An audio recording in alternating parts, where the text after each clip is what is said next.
Iran और Israel युद्ध के बीच अमेरिकी राष्ट्रपति डोनाल्ड ट्रंप और रूस के राष्ट्रपति व्लादिमीर पुतिन के बीच फोन पर लंबी बातचीत हुई।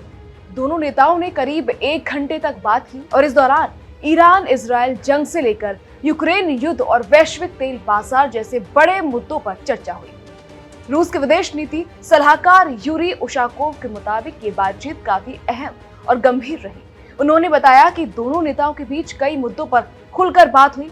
खास बात यह भी है कि दिसंबर के बाद ट्रंप और पुतिन के बीच ये पहली सीधी फोन बातचीत थी और इसकी पहल वॉशिंगटन की तरफ से की गई थी। बातचीत की सबसे बड़ी बात ये रही कि रूसी राष्ट्रपति व्लादिमीर पुतिन ने ईरान के साथ चल रहे युद्ध को खत्म करने का एक प्लान भी सामने रखा। पुतिन का कहना है कि इस जंग को जल्द से जल्द खत्म किया जाना चाहिए और इसका रास्ता युद्ध नहीं बल्कि बातचीत और कूटनीति से निकल सकता है। To Cuba, you said that Cuba wants to make a deal. Yes. What would the United States get in return for that, and why should Americans trust Marco Rubio to negotiate it? Well, Marco Rubio is doing a great job. I think he's going to go down as the greatest Secretary of State in history.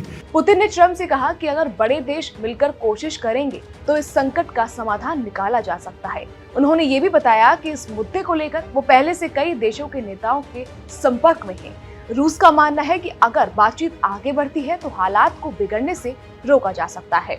वहीं दूसरी तरफ अमेरिकी राष्ट्रपति Donald Trump ने भी America और Israel की तरफ से चल रही सैन्य कार्रवाई को लेकर अपनी राय रखी। उन्होंने ये भी कहा कि ये बातचीत दोनों देशों के लिए आगे चलकर काफी हेल्पफुल साबित हो सकती है। इस पूरे संकट के बीच रूस ने ईरान के लिए अपना सपोर्ट भी जाहिर किया है। क्रेमलिन की तरफ से जारी बयान में राष्ट्रपति पुतिन ने कहा कि रूस तेहरान के साथ मजबूती से खड़ा रहेगा। ईरान के मुद्दे के अलावा ट्रंप और पुतिन के बीच यूक्रेन युद्ध को लेकर भी अहम बातचीत हुई। रूसी अधिकारियों के मुताबिक पुतिन ने ट्रंप को युद्ध के मैदान की मौजूदा स्थिति के बारे में जानकारी दी। उन्होंने कहा कि कई इलाकों में रूसी सैनिक आगे बढ़ रहे हैं। In fact, there are 2 levels of leadership, and even actually, as it turns out, more than that, but 2 levels of leadership are gone.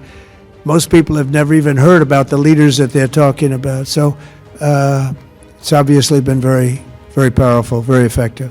दूसरी तरफ ट्रंप का कहना है कि अमेरिका चाहता है कि यूक्रेन में चल रहा संघर्ष जल्द खत्म हो। उनका मानना है कि इसके लिए युद्ध विराम और एक लंबे समय का शांति समझौता जरूरी है। फोन कॉल के दौरान एक और बड़ा मुद्दा सामने आया, वो था वैश्विक तेल बाजार। दोनों नेताओं ने वेनेजुएला की स्थिति और दुनिया में तेल की सप्लाई को लेकर भी चर्चा की। दरअसल ईरान और इजराइल के बीच बढ़ते तनाव का असर तेल बाजार पर भी पड़ रहा है। बातचीत के बाद ट्रंप ने रिएक्शन देते हुए कहा कि पुतिन के साथ उनकी बातचीत काफी अच्छी रही। ट्रंप ने उम्मीद जताई कि ईरान के साथ चल रहा ये युद्ध ज्यादा लंबा नहीं चलेगा। इसी बीच ईरान की आंतरिक राजनीति को लेकर भी बयानबाजी तेज हो गई। ईरान में संभावित नेतृत्व को लेकर ट्रंप ने एक बड़ा बयान दिया। उन्होंने कहा कि उन्हें मुश्तबा खामेनेई का नेतृत्व स्वीकार नहीं है।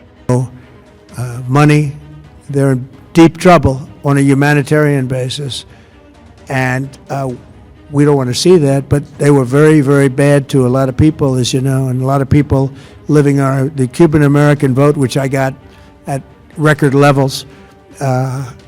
Very important. Those people are very important. Trump ने ये भी कहा कि अगर किसी नए नेतृत्व को अंतर्राष्ट्रीय समर्थन नहीं मिलता तो उसके लिए लंबे समय तक टिके रहना मुश्किल हो सकता है।